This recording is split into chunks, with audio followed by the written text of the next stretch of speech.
Bienvenue à tous nos élèves qui ne cessent de croître dans toute la francophonie, dans notre école du ministère par vidéo, Maurice Cerrillo, francophonie.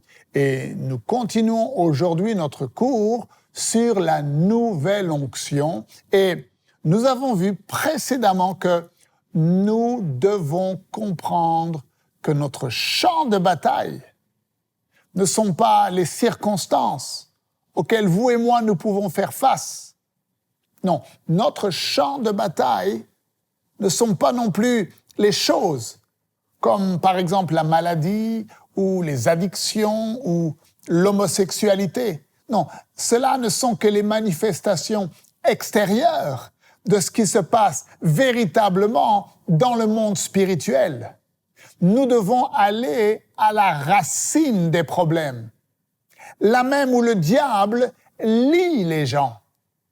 Et la nouvelle onction nous emmène dans le monde spirituel. Nous réalisons que notre combat ne traite pas avec les choses à la surface. Et nous devons localiser notre ennemi. Nous sommes dans une guerre spirituelle et la nouvelle onction nous donne l'énergie spirituelle nécessaire dont nous avons besoin pour mener le véritable combat. Alors, dans l'enseignement d'aujourd'hui, nous allons découvrir que l'ingrédient essentiel qui fera la différence dans votre expérience de la nouvelle onction est votre volonté. Ouvrez grand votre esprit et on se retrouve juste après.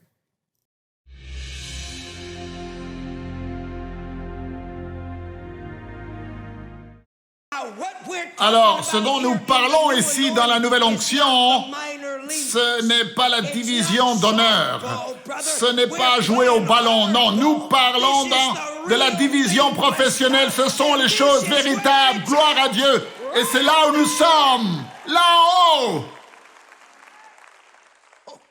Oh, gloire à Dieu. Dites-lui.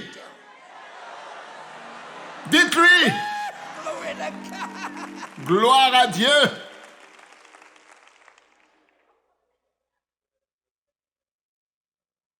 Maintenant, ce n'est pas une doctrine.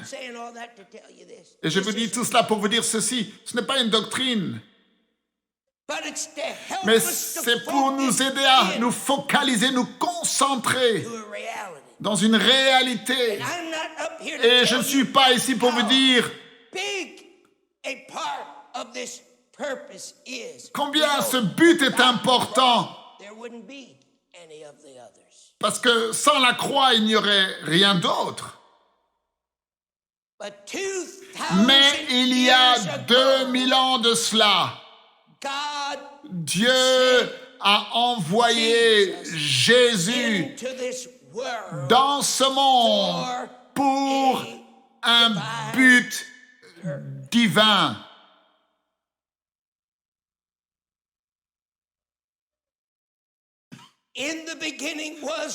Au commencement était la parole, et la parole était avec Dieu,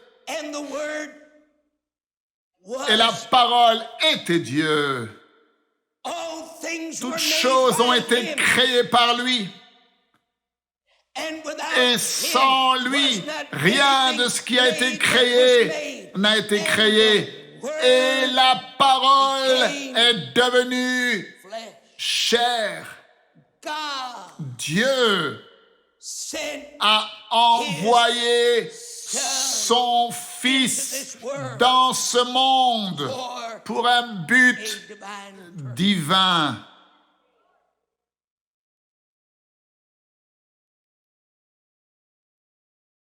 Il y a de nombreuses années de cela, dans les cieux, une bataille a fait rage. Un être angélique du nom de Lucifer,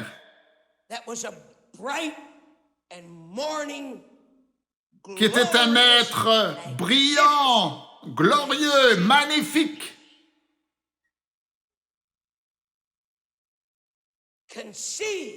Cet être angélique a conçu une pensée mauvaise. Et cette pensée était la suivante. Je vais m'élever devant le Dieu très haut et je vais m'asseoir au-dessus de lui, au-dessus de son trône, et je le mettrai en dessous de moi. Saviez-vous que la Bible dit que nous sommes créés à l'image de Dieu? Regardez à Maurice aujourd'hui. Pensez-vous que Dieu me ressemble? Regardez à mes yeux. Regardez à mon apparence physique, mes joues, la structure de mon visage.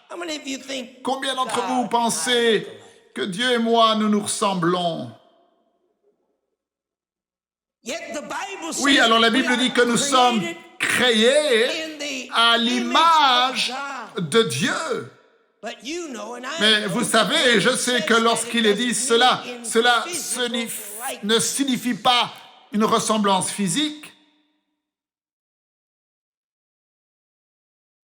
Nous sommes créés à l'image de Dieu. Mais où est l'image de Dieu si ce n'est pas notre corps physique? Dans l'esprit, exact. C'est dans notre esprit. Dieu est un esprit, dites-le. Dieu a créé l'homme à l'image de Dieu, et donc l'homme est esprit. Dites-le.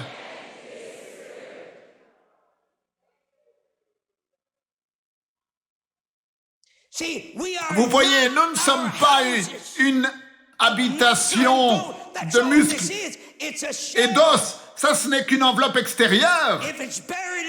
Si on l'enterre dans le sol, elle va tourner en poussière.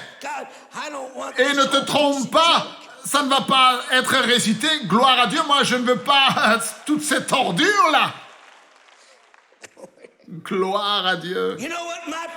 Vous savez ce que ma prière est pour vous? C'est que Dieu puisse oindre vos yeux et vous aide à voir.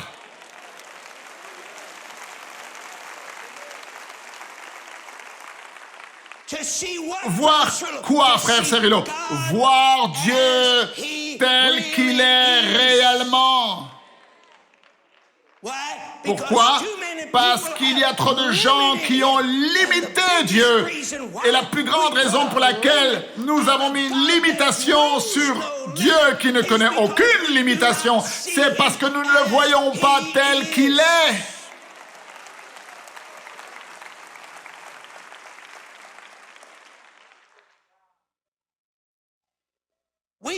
Nous avons parlé d'aller au-delà de la surface.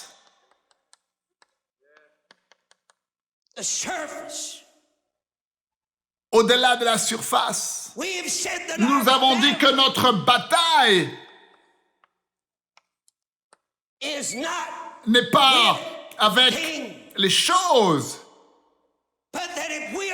mais que si nous voulons avoir la victoire, il va falloir que nous allions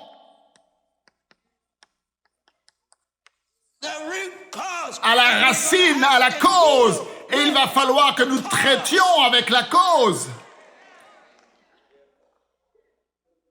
Ce que vous et moi voyons à la surface, le cancer, ce n'est pas avec cela que nous allons traiter. Et lorsque vous quitterez cette école et que vous commencerez à être utilisé par Dieu pour servir les malades et les affligés. Vous n'allez pas vous opposer au cancer. Pourquoi? Parce que le cancer, ce n'est pas ça le problème. Ce n'est pas le problème. C'est ce qui cause le cancer qui est le problème. Et je ne parle pas ici de cause médicale.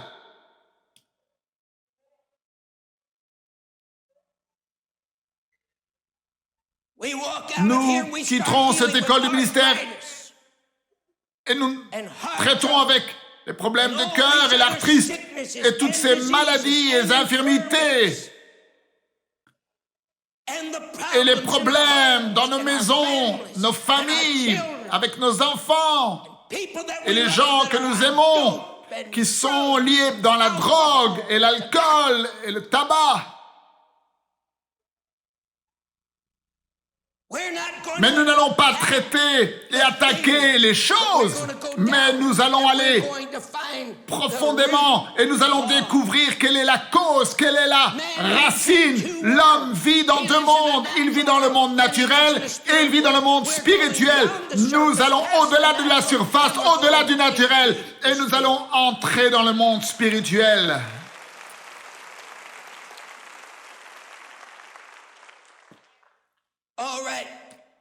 Parfait. Combien d'entre vous pouvez voir cette montre très belle? C'est une très belle montre. Et vous là, dans les balcons, est-ce que tous nos amis qui êtes dans les balcons là, vous pouvez voir cette belle montre? Et vous tous qui êtes sur le devant, vous pouvez le voir? N'est-ce pas une belle montre?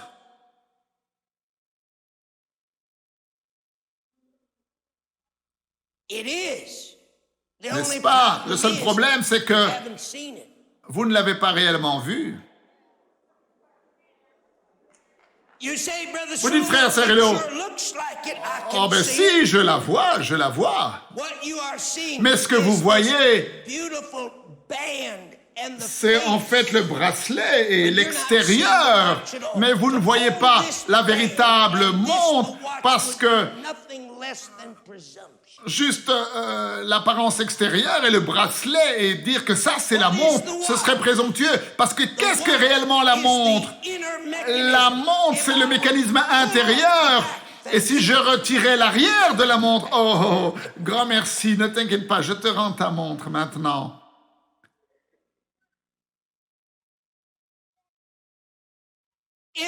Mais si j'avais retiré l'arrière et que je t'avais laissé voir le mécanisme intérieur, alors tu pourrais dire, j'ai vu véritablement la montre. Maintenant, il y a 2000 ans de cela, lorsque Jésus-Christ est venu sur la terre, les gens l'ont regardé, mais ils ne l'ont pas vu.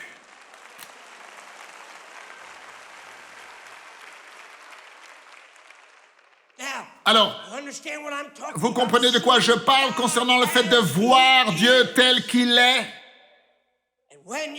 Et lorsque tu le vois tel qu'il est, alors tu ne le limiteras plus. Plus de limites. L'homme a été créé à l'image de Dieu. Dieu est un esprit, l'homme est un esprit.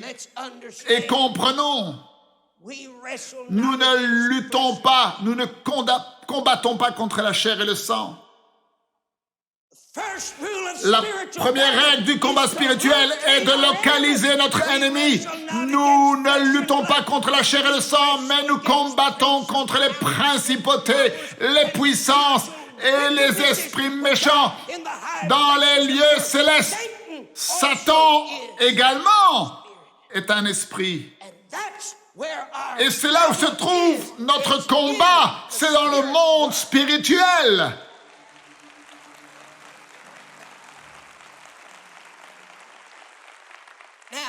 Maintenant, il y a quelque chose concernant les anges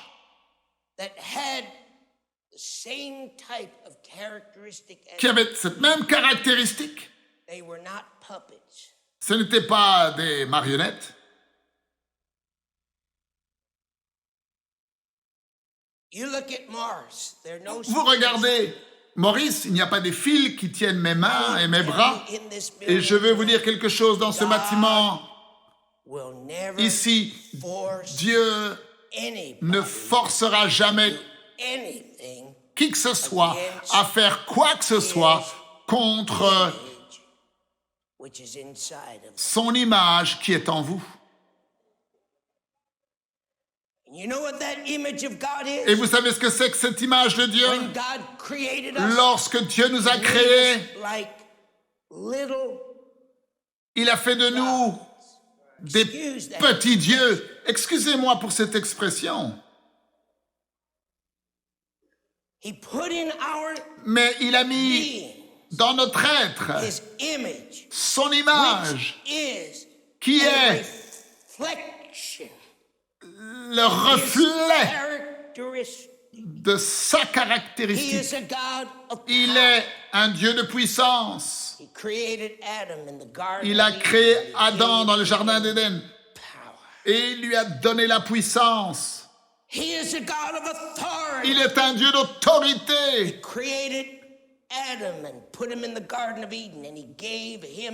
Et il lui a donné la domination, la Bible dit, et l'autorité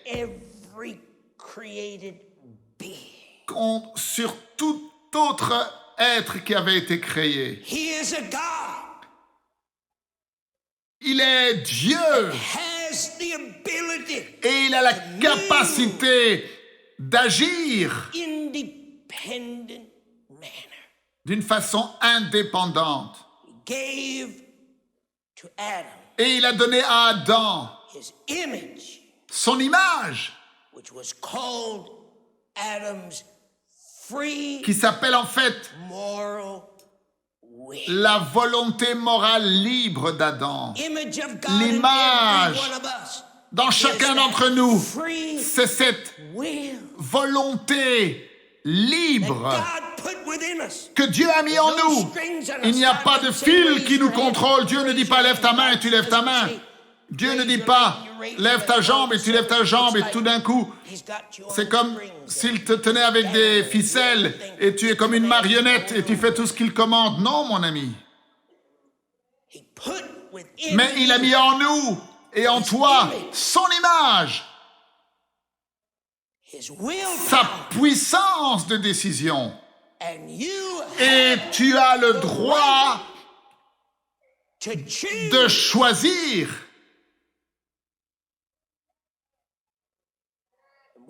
Et lorsque Dieu a mis Adam et Ève dans le jardin, il les a créés et il leur a donné son image. Ils avaient deux choix: obéir à Dieu, marcher devant sa face, garder ses commandements, ou alors lui désobéir. Et c'est cela qui rend la relation tellement merveilleuse. Et d'une façon ou d'une autre, dans les mystères de Dieu, lorsque Dieu a créé les anges, il leur a donné la même capacité, soit d'obéir ou soit de désobéir.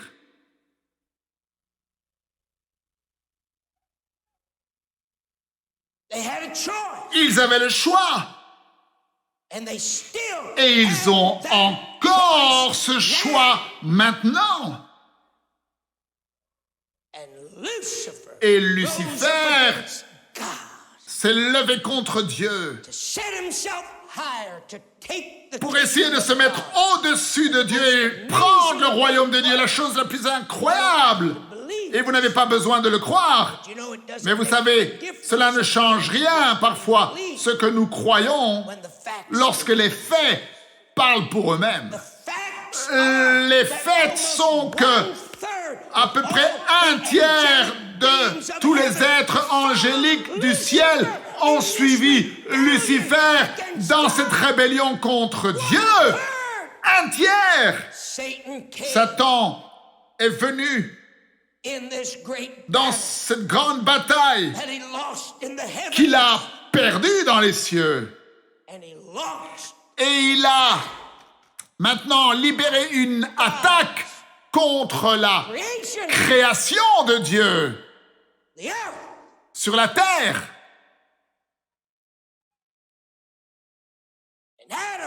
En attaquant Adam et Ève. Et il a dit, Dieu n'a-t-il pas dit, regarde tous ces beaux fruits. Et Ève a dit, oh oui, oui, oui, il a dit, je peux manger de tous les fruits, mais il y en a un duquel je ne peux pas manger. L'arbre de la connaissance du bien et du mal. Le jour où j'en mange, la mort viendra. Et le diable dit, oh non, non, Dieu ne voulait pas dire cela.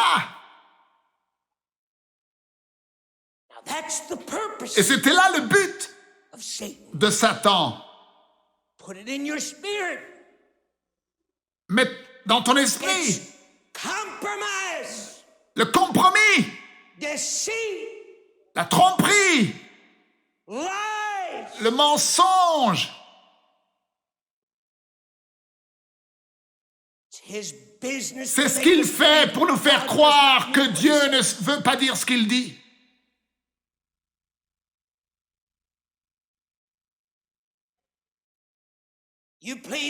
Alors, excusez-moi, il essaye de tromper les dénominations et nous faire croire que Dieu ne dit pas ce qu'il pense et il ne pense pas ce qu'il dit. Et j'ai une nouvelle pour toi, mon frère, ma sœur, j'ai une nouvelle pour nous. Dans toute cette nation, mon frère, que Dieu sait exactement ce qu'il fait et il veut dire exactement ce qu'il dit. Et il n'a pas besoin qu'un seul théologien interprète. Non, il a seulement besoin qu'un petit enfant accepte sa parole.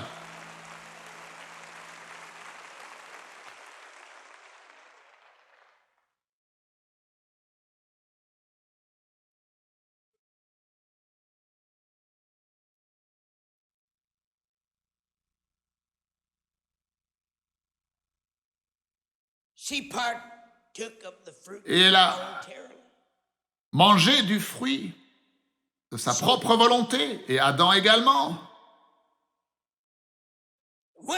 Et lorsqu'ils ont mangé de ce fruit, croyez-moi, c'était plus qu'un simple petit acte de prendre ce fruit et de le manger.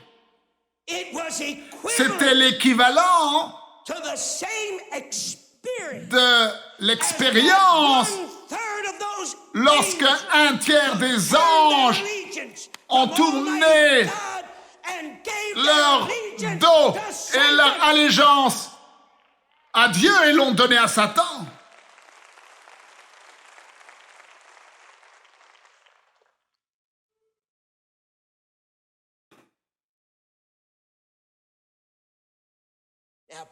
Maintenant, mettez ceci dans votre esprit. Mettez ceci dans votre esprit. Écoutez-moi. Nous n'avons qu'un seul élément dans notre nature qui affecte chaque aspect de notre être.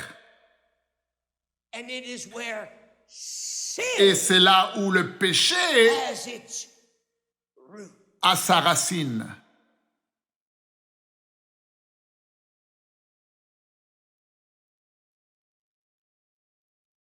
Et cet élément est dans notre volonté. Mais mettez ceci dans votre esprit. Il n'y a rien vous concernant. Et il n'y a rien concernant ce petit prédicateur juif. Il n'y a rien en moi-même qui me donne la capacité d'atteindre et de m'approprier cette puissante manifestation du salut.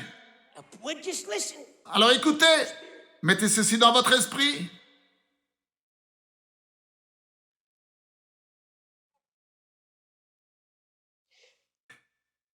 Je vais le dire encore une fois. Nous avons seulement un seul élément de notre nature qui affecte tous les aspects de notre être. Et c'est là où le péché a sa racine.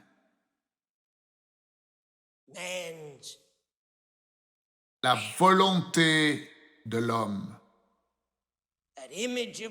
Cette image de Dieu que Dieu lui a donnée, que l'homme a utilisée et pris et abandonnée à Satan.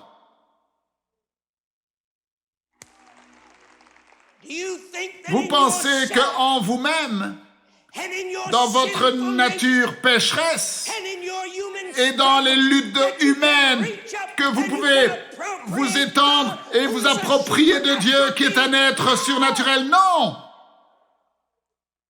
Vous dites, frère Cyrilo, alors comment est-ce qu'on le fait? Je vais te dire comment tu le fais. L'Esprit de Dieu vient sur nous.